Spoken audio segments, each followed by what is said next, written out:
What does it represent? What does it mean to you? It means a lot. Just coming for 8 years in Houston, and then having a fresh start with some unbelievable talent, and obviously the coaching staff, the front office, from top to bottom. The welcome has been amazing. So it's a fresh start for me to go out there and ultimately have a chance to compete at a title. Bruce Beck, NBC New York. Hey, James, what's your message to Nets fans on what kind of player and what kind of teammate they're getting? An elite player, an elite teammate, an elite leader, and just a guy that's willing to do whatever it takes to rack up as many wins as we can. Sacrifice. Brian Lewis, New York Post. Hey, James.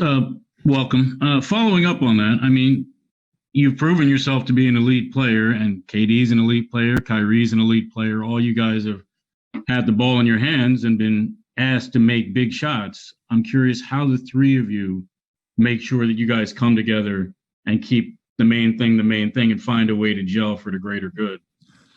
Chemistry, sacrifice, and like you said, we're all elite, so depending on the game, depending on, what's going on throughout the course of the game, that's going to determine who gets the ball and who makes the plays. We're all unselfish. We're all willing passers, and we play basketball the right way, and that's all that matters. Otis Livingston, CBS New York. Hey, James, welcome to Brooklyn. From your post-game comments after the Lakers lost to what your teammates were saying about you as far as being disrespectful, and also you being held out of practice until a trade was made, it got pretty ugly at the end of your tenure in Houston. Is there any part of you that regrets the way that it ended? I wasn't disrespectful to anyone. Those guys had just got there, Houston. I've been there for a very long time. I've been through all the ups and downs, with that organization. And I wasn't disrespectful towards anyone. I just made a comment, that the team as a whole wasn't good enough to compete for a title. And, at the stage of my career, right where I am now, that's what I would love, and so I wasn't trying to be disrespectful to anybody, especially not to the organization. And like I said, I'm excited to be here in Brooklyn, and excited for a new start. But do you regret the way it ended, though? I mean, it's a place that you loved and you had so many highlights. Yeah, I regret because I'm not the type of guy to, I don't need the attention, especially the negative energy, the negative attention. Like, I've never been that guy. So there were some things I felt like out of my character, but the ultimate goal was to get somewhere, where I can compete. And here I am in Brooklyn. I have nothing but love and respect for that organization, that city, and everything that they've done for me and my family. Much respect. Malika Andrews, ESPN. Hi, James. Welcome. Sean Marks said yesterday that in large part because you are pretty much going to be thrown into the fire here. Brooklyn has a schedule where they don't practice a whole lot. He's hoping that you will lean a lot on your previous relationship with Kevin Durant. What communication had you had with him in the days leading up to this? And how much do you think that that's going to play a piece, that previous relationship with both him and Jeff Green? That's a pretty special piece to lean on. I think me just loving the game of basketball and having so much talent around me makes it easier.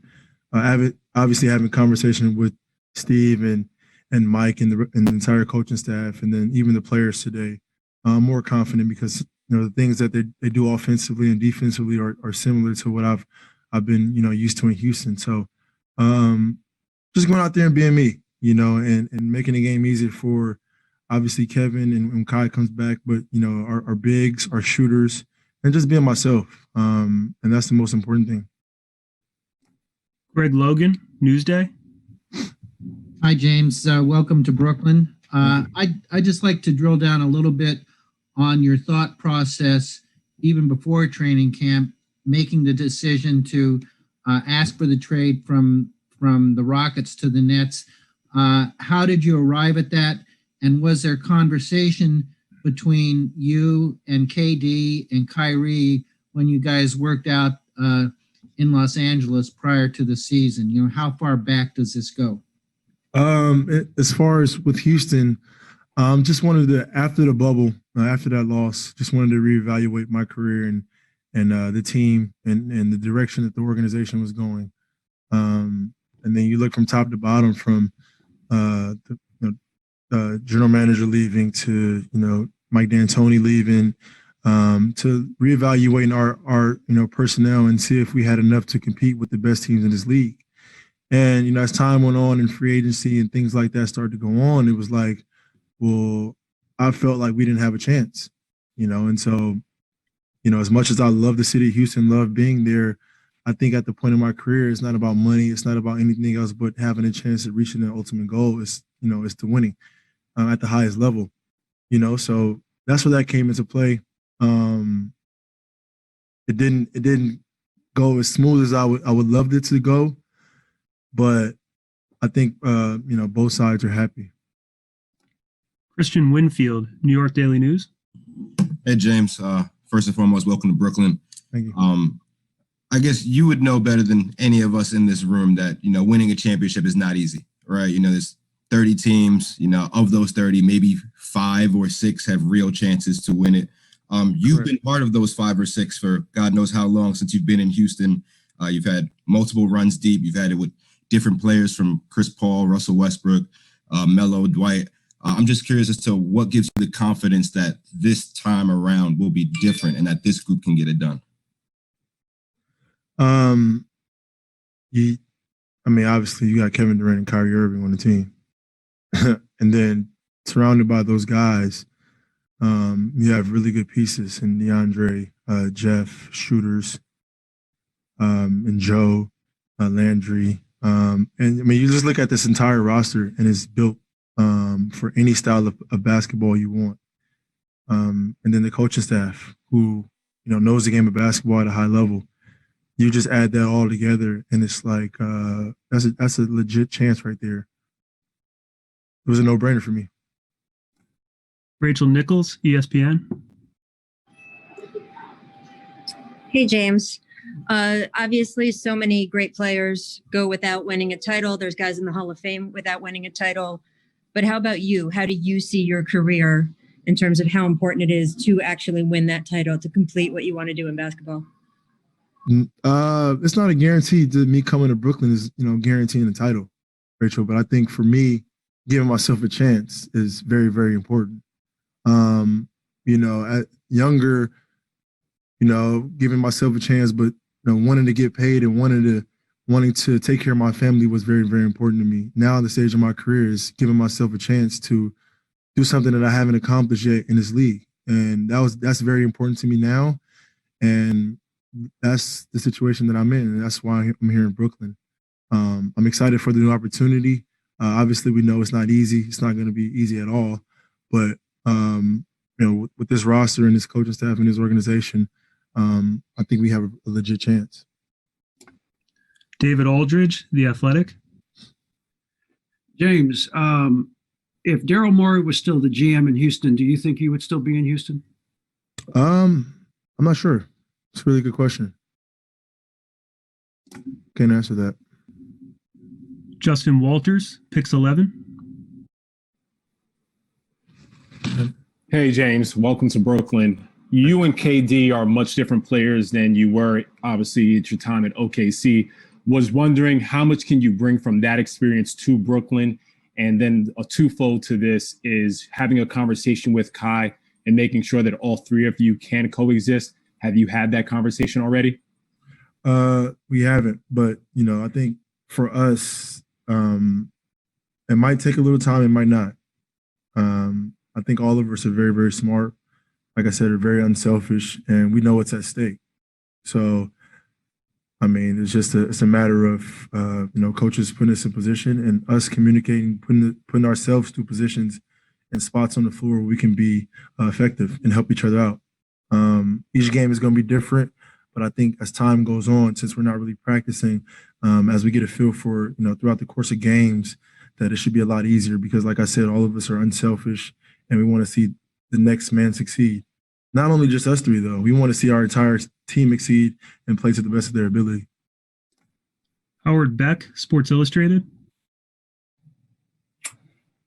Hey, James. Obviously, when you make a trade request, you can't necessarily predict where that's going to go. Could have been a lot of different places. Can you confirm that Brooklyn was the top of your list? Why the Nets? And did you consider what some of the other options might have been had this gone a different way?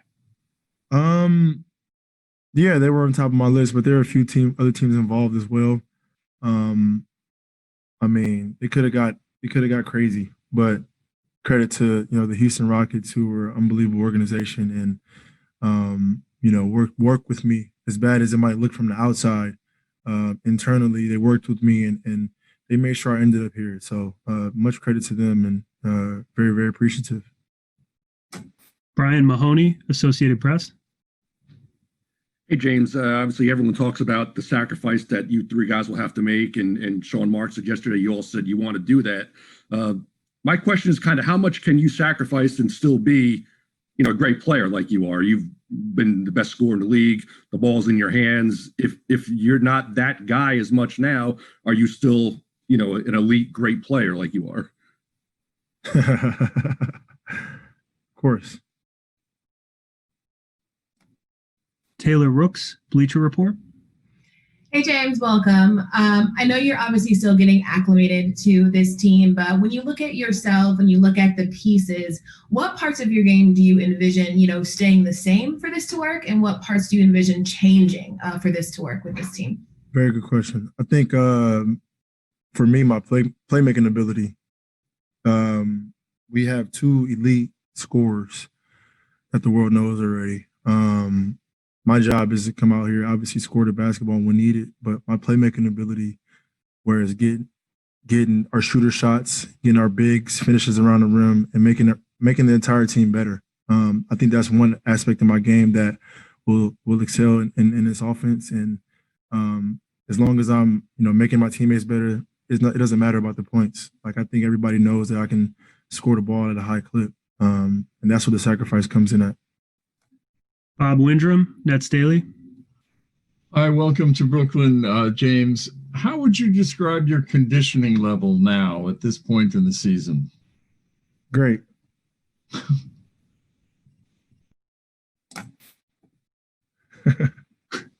Back to Greg Logan, Newsday. James, we all know about your relationship with Kevin Durant, long-term relationship. Can you go into your relationship with Kyrie a little bit, and how critical do you think that will be, because you're both used to having the ball in your hands and needing the ball to create the way you each do? I think, we're really good at it, at creating and creating good shots for ourselves and creating shots for our teammates. Like I said, it's all a flow. I can't predict how it's going to go. Kyrie might score, 10 possessions in a row. KD might score 10 possessions in a row. Like they're more than capable of that. And I'm fine with that, because we're going to be winning and it's going to be good. So, I mean, tomorrow we'll see, and it's going to be fun, and I'm excited about it. Alex Schiffer, The Athletic. Hey, James, welcome to Brooklyn. Obviously, you played against Steve Nash early in your career, but outside of that, did you have much of a relationship with him prior to this trade? Not really. But just having conversation with him today was exciting. Obviously he has that point guard mentality, one of the best to ever do it. So just to go over the offense, watching, just him explaining the offense, in positions that he sees me in and, where he can use my playmaking ability was exciting, because obviously he's done it for a very long time at a high level. Ian Begley, SNY. James, welcome to Brooklyn. How much, if at all, did Mike D'Antoni being here factor into where Brooklyn was kind of on your wish list entering this thing? It was a part of it. Mike's an unbelievable coach. He's been doing it for a very, very long time, and obviously Mike is a factor. Just being comfortable with him, being comfortable with Kevin, knowing Kyrie. just the entire, just those four pieces right there made it easy. Obviously then being in Brooklyn, for me it was a no-brainer. Brian Lewis, New York Post.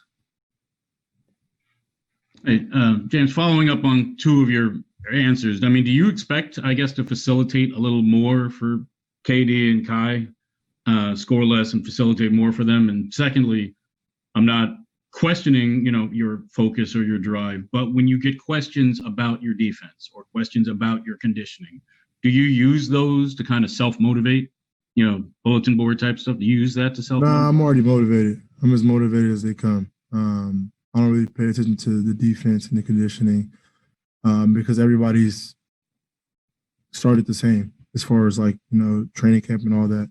So it doesn't matter to me. I don't really focus on it. I don't really pay attention to it. I know I'm one of the best basketball players that we have in this league. So, my job is to go out there and focus on what I'm supposed to be doing every single night. Now, to get back to your question as far as facilitating, it just depends on the flow of the game. Some games I might, be a facilitator. Some nights I might got it going and, score the ball at a high clip. That's the beauty of having, being versatile and being able to do more than one thing. And same with Kevin and same with Kyrie. Just depends on, every night is going to be different. Sam Amick, The Athletic. James, good to see you. As far as trying to understand how you got to this decision, you talked about Coach D'Antoni and being happy that he's in Brooklyn. But I wonder when he decided to leave, he'd been in the news a lot. We knew that was a possibility, but did that play a part for you, and how did that hit you? And within that, Tillman Fertitta and what role, if any, his handling of Rockets business might have hit you? Yeah, when Daryl and Mike left, I kind of sat back and kind of reevaluated everything. Those are two guys that I was very comfortable with in their decision making for the organization. So once they left, I had to figure out was this organization going into a rebuild stage, or were they still trying to compete at the highest level? And that was my whole thought process.